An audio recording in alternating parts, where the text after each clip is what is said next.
Hello everyone, welcome to today's podcast session. And you know how we do it here on MindMed. Different minds come together to tell you much about a particular topic we'll come about.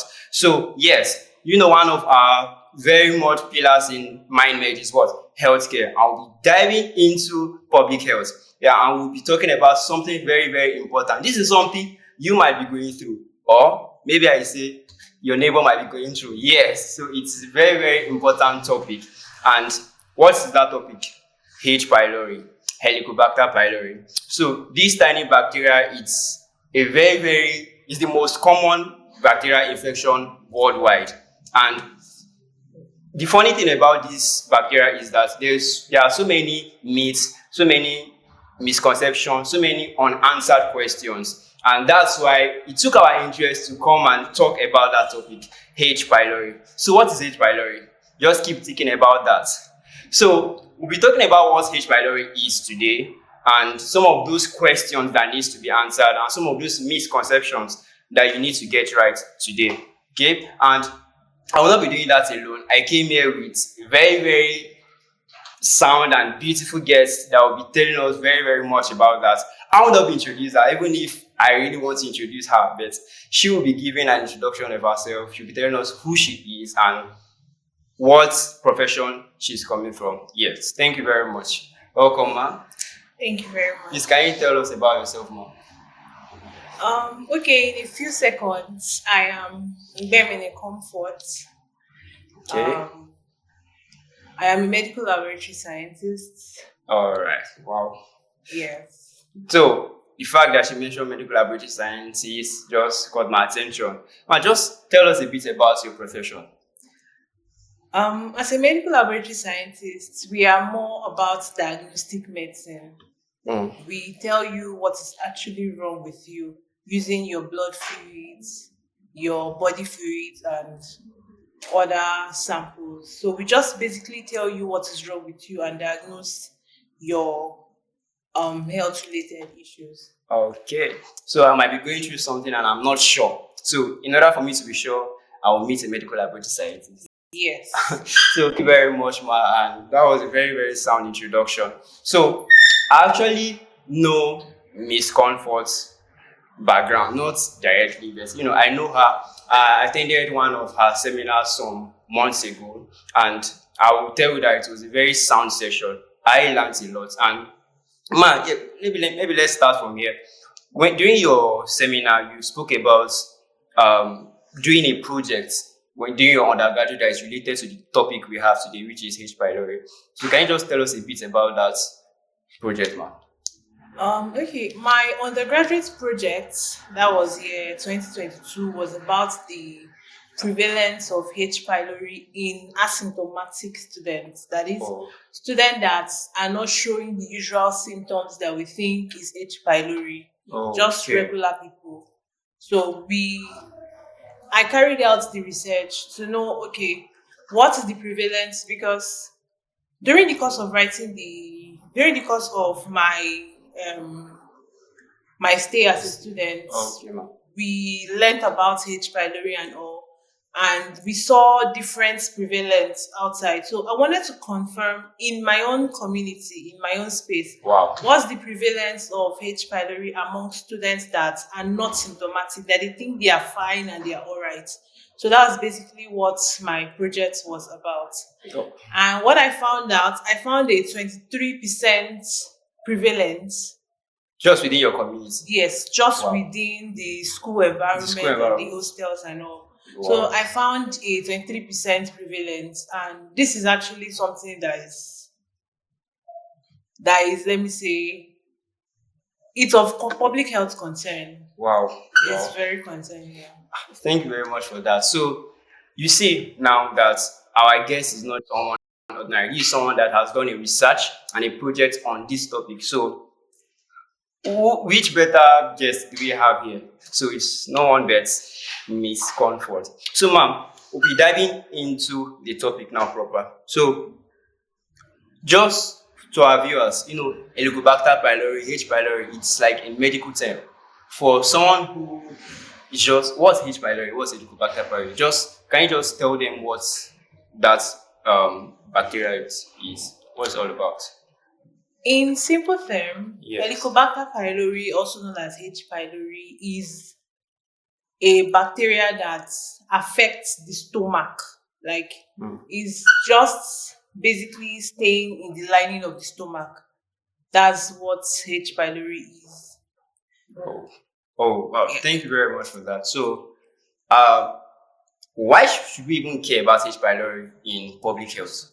Why should we care about H. pylori in public health? In public health, we care about H. pylori because there are a lot of misconceptions about H. pylori. Actually, And it's also of concern because it is like everywhere. It has a very high prevalence. Let me stop using medical terms. It is everywhere, and people there are different myths, there are different thoughts about H. pylori. So that's why we need to look into it right now. so you can see that myself and my guests actually coming from the same point of view. There are different misconceptions about H. pylori, and that's why we are here to talk about it. So, Ma, how do people get infected by this bacteria? Infection with H. pylori is very rampant, it's very common. Yes. Because a lot of people have it, just like what I discovered with my project, where persons that even think they don't have it actually have it. So to get infected with H. pylori is very easy. You can just come in contact with someone that has the H. pylori and then you're infected through their body fluids, like from their mouth or even some plaques in the teeth can get you infected. Or when you come in contact with infected food or water that has the organism H. pylori, that is the easiest and the most common way to get infected with H. pylori. Oh, so what you're saying now that it's quite easy, but maybe for people that are not hygienic to get infected by H. pylori. Yes. Wow. It's very easy. Even apart from hygiene, someone can be very clean, but he has come in contact with someone that has it, then it's very easy to get it. But mostly, yes, hygiene is also. So you see how important and why this topic is very, very important. So, ma'am, I could remember during your seminar, I think one of the major things you spoke about was peptic ulcer disease, as H. pylori causes that. So, what can that bacteria do? Is it just that peptic ulcer disease, or what can that bacteria do? H. pylori, although most people have it and it is just there without any symptoms, like people can actually harbor H. pylori and carry it for years without any symptom at all. Okay. But apart from peptic ulcer disease, it can degenerate, although it's like 1 in 10 million persons before it can degenerate. But it can degenerate into gastritis, can degenerate into even stomach cancer and the rest of them. I like it when you use value. Say 1 in 1 million. Okay, that's 10 million, not just 1 million. It's like. All right. So thank you very much, Ma. So one thing I also took out from that seminar was the prevalence. I think you said over 50% of the world population has this bacteria. That's quite a lot. The number is high. So that means maybe if we have 100 people or 10 people in a setting, maybe about 5 of them has that bacteria. Yeah, that's what research said. A lot of persons have it. That's why some people even come about to the term that H. pylori is a normal flora of the body. Like, it is something that is normal in the body. And most times we only pay attention to it when it starts degenerating into something that that has discomfort or stuff. So that's why it has that high prevalence. Okay. So it can be a normal flora, but it can degenerate to something else. People say it is a normal flora. Oh, okay. Yes. People say it is a normal flora. So I will not say yes, it is. I like it when you're being careful with medical terms. Yes. All right. So thank you very, very much, Ma, for that. So I'll be diving into the questions in people's mind. Yes, questions in people's mind. Okay, how can I know I might have this bacteria? Like, what are the symptoms I may feel? Well, for public health concern, Mm.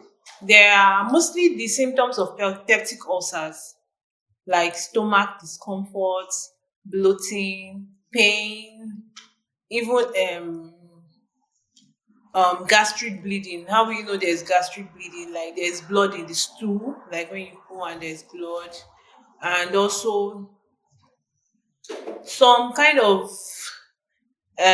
heartburn, like Mm. people feel this heartburn or Yes. stuff like that. Yes. Yes, those are like the most common symptoms that will make people okay start paying attention. That is this H. pylori Okay. infection. Okay. So you mentioned got stomach discomfort, bloating, and you mentioned all that. Yeah. Maybe to the common man, what does bloating mean, so that they can easily relate? Is this what I go through day by day, or? Bloating is like your stomach just start this. Okay, I'm using another medical term. Your stomach just swell up and it's very hard. Oh, Something like that, yes. And then it is hard to poo, or pooing is like very, very strong and stuff like that. That's basically what bloating is. okay. Well, thank you Yeah. very much, man, for that. So now we'll be diving into some of those misconceptions. Yes, I know that's what you have been waiting to hear. What are those misconceptions? What are those myths? What are those unanswered questions? So, Ma, personally, yes, I had an experience about this. Okay, some years ago, I was actually diagnosed with this bacteria. If I could remember, I was transferred to 3 to 4 hospitals at that time because of this. It was quite painful then. And at a point, one of the doctors, when he did a scan for me, he actually had to take my dad to a separate room and speak. So I was already getting scared. What happened and why is he serious and all that?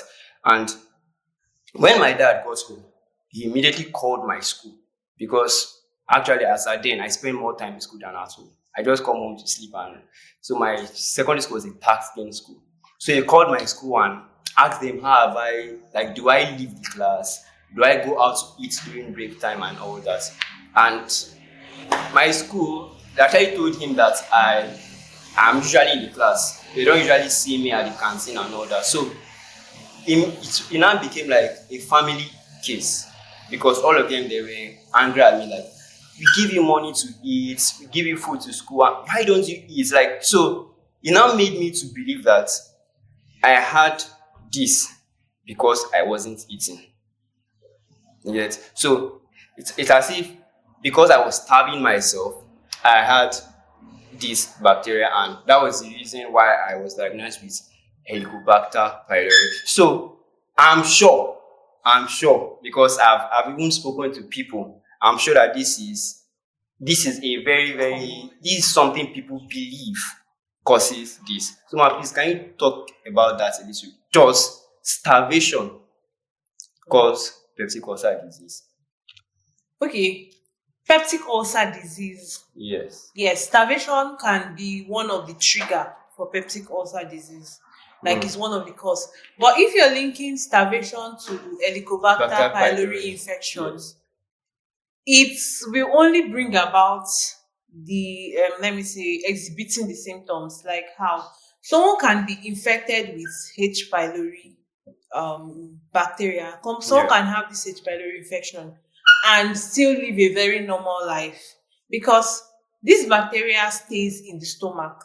Like it hides into the lining of the stomach. Yes. It has the ability to survive. You know, people say the stomach has very strong acid that when you put a blade inside, it dissolves the blade and stuff like that. Yes. So H. pylori has the ability to survive inside the stomach. But there are level of let me say there's a level of acid production in the stomach, and we know that acid is produced in the stomach by different triggers, like when you perceive food, then the acid will be produced to aid digestion and every other thing. So when you're staying away from food, then you're perceiving food, your stomach is producing the acid. It will get like really acidic for the H. pylori to just stay in the lining. Then it will just keep going deep and deep and deep, creating wound in the stomach. And that is where the concept of staying away from food will cause H. pylori.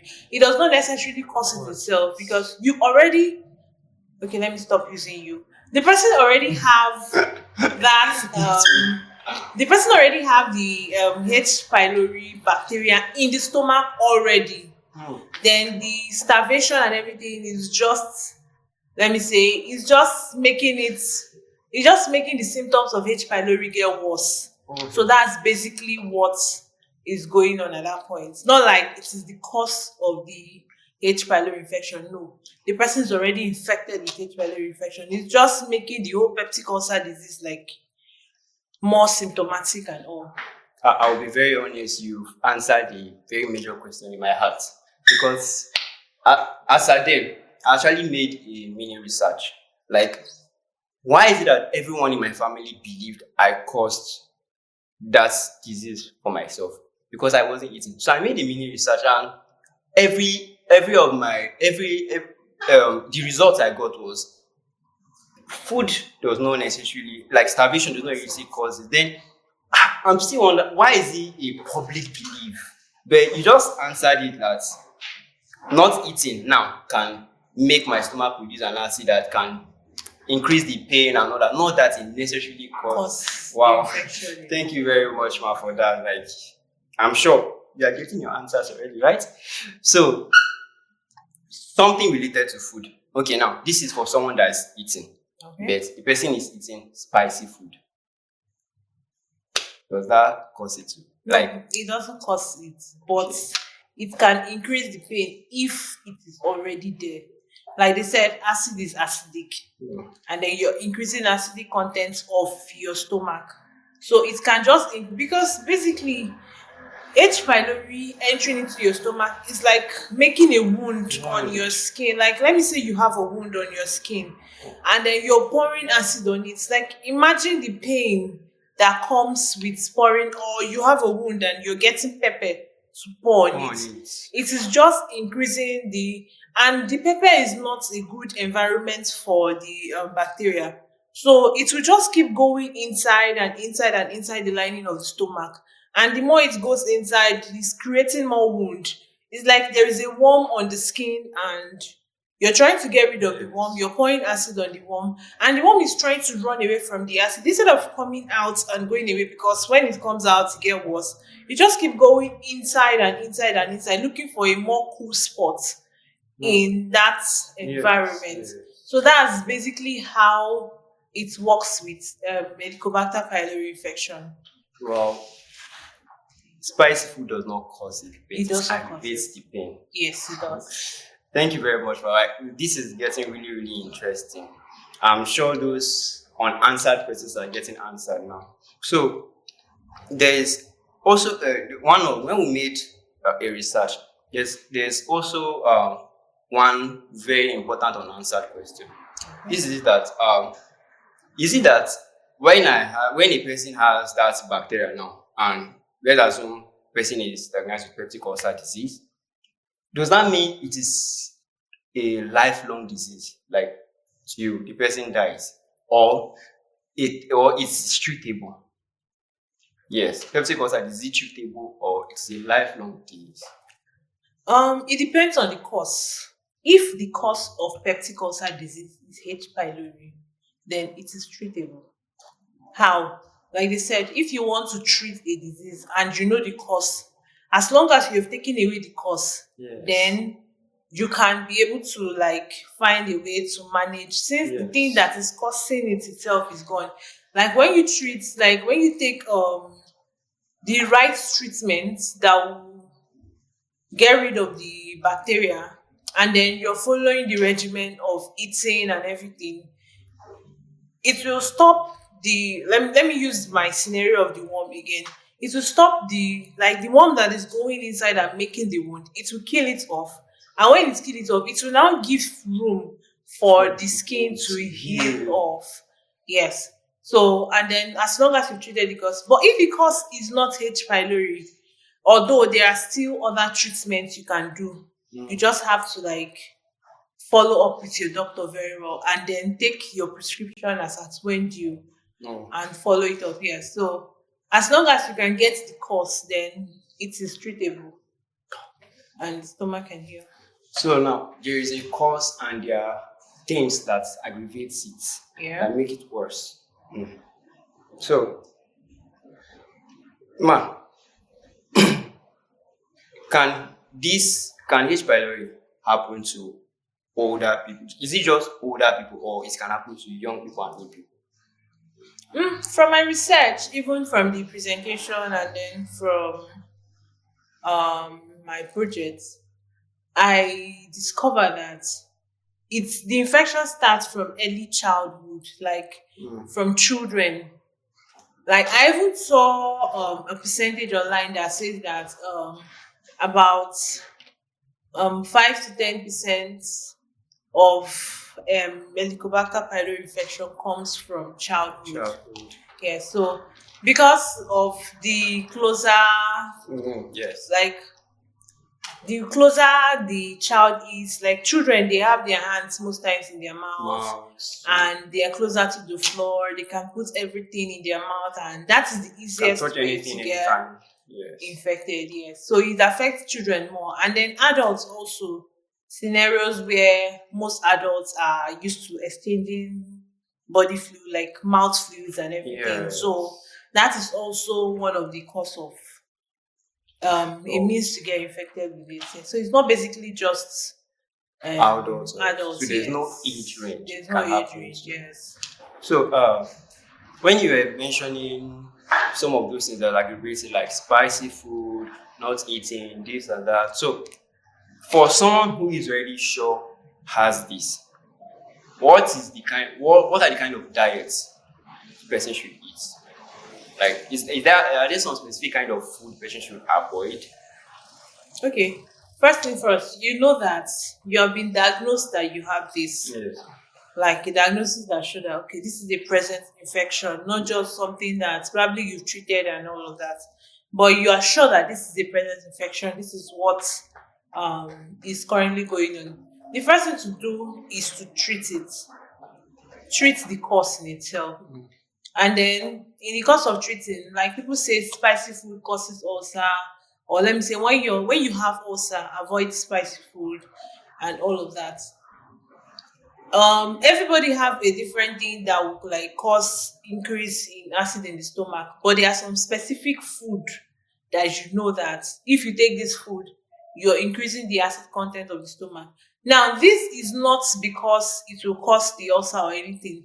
It's just to reduce your own discomfort and your own pain at that point. So that's basically, it's just for you to reduce the pain.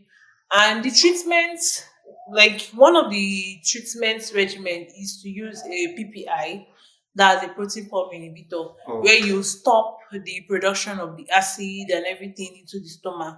So imagine you're taking a drug that is stopping the acid production so that the stomach can heal. Yeah, so that the stomach can heal. And then you're now taking something else that is now increasing the acid content of the stomach. You're like getting a counter effect of the drug. But as soon as you're sure that your stomach is healed, then you can eat whatever you need to eat. Yeah, so it's just during the course of your treatment and everything. So I hope you are listening. So H. pylori is not a death sentence. It can get treated. You just have to know the right drugs to use. And for those that are already sure they have that, so there are some foods you should avoid, e.g., like she said, spicy food and some food that can cause the production of acid in your stomach. So there are some things you should avoid. So please note that. So, ma'am,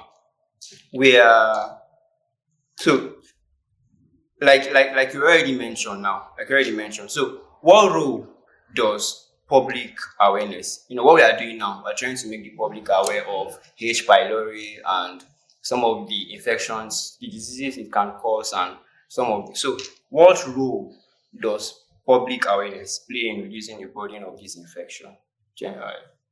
It's just the more you're informed, the better idea you have in treating life and living in general. Yes. Because when you're not informed, you have the misconceptions and you'll be towing the wrong path, making things worse for yourself Yes. and for the clinician and for everybody.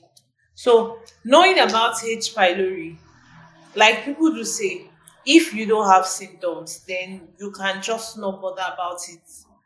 But as long as you've gotten, that's why people say it's a normal flora and everything. When you don't really have the symptoms, you don't need to like bother yourself about it. But here now, like this as a public health awareness thing, it's just so that you can get more informed and then take away whatever misconceptions that you have in your head that not Actually. eating will cause the infection, taking spicy food will cause the infection. No. And then as soon as you know that, okay, there is this infection, just go ahead and treat it, follow the regimen to the very end, and be free so that you can live your normal life, eat the food you want to eat, do everything you want to do. Yes, that's what public awareness can help with this Yes. topic. So you already even give a final advice to our viewers. So thank you very much, Ma. So thank you everyone for joining us on this our episode of Mind Med.